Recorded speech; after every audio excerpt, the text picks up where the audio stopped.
3 of the Yoga Detox.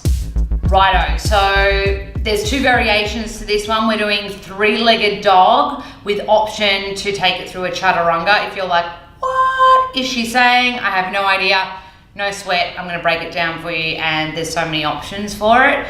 And stay tuned to the end because there's a little health hack at the end, and it's my secret health hack that I actually use every night when I'm on a detox. Okay, so downward facing dog, we've probably heard of before, you've maybe seen it before, I'm going to show you it anyway. A 3-legged one is, you guessed it, with one means that one leg is going to be in the air so that you've got 3 points touching the ground.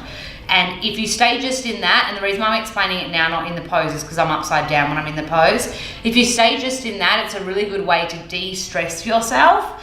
And then if you keep it into a 3-legged chaturanga, so that's when in vinyasa we go from high plank to low plank, up dog, down dog. If you keep the leg in the air for that, it turns it into an ab workout as well.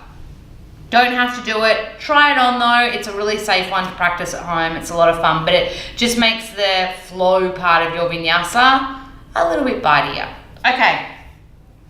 Downward facing dog, we've done together before. So the trick is, think about spreading the fingers really wide and pretend like you've got a suction pad through your palm of your hand, like it's like a vacuum.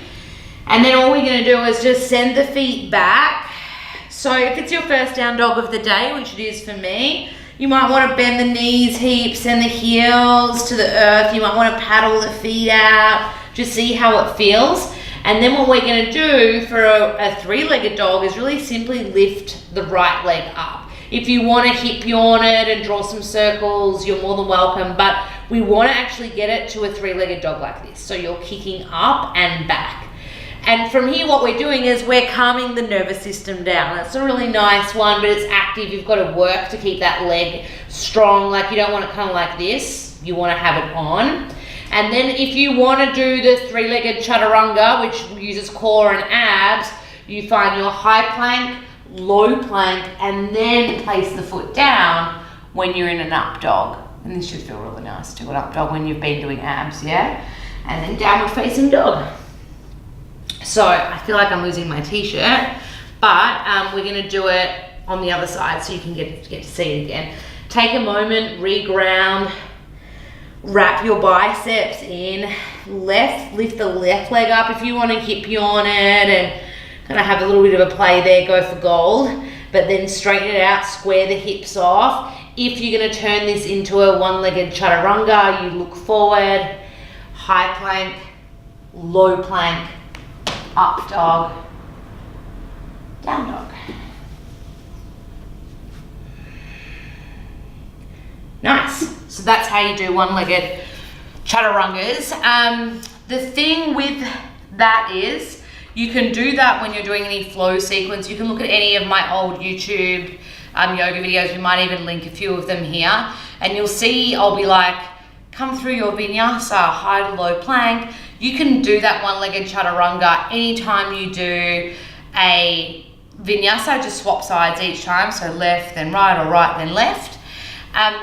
And it just basically means that on top of coming through your flow, you're activating your core and your abs. And that's what I've always got to work on. That's where I hold all of my weight. So I find if I'm kind of like using my abs as much as possible, I'm going to get good results. Faster, hopefully. The hack, this is my personal hack. Whenever I go on a detox or I really clean up my eating, sometimes it's a little bit trickier to sleep at night. Often it can just be that you're getting used to maybe a little bit less simple carbohydrate in the diet. Especially like for me, I pull my carbs back a little bit and a lot of my sweet things. And so I find when that happens, as the body is kind of like switching over its neurochemistry a bit, it can be a little bit trickier to sleep at night. And especially if I'm on a detox, you can kind of wake up at that liver kind of like witching hour, which is like between 1 and 3 a.m.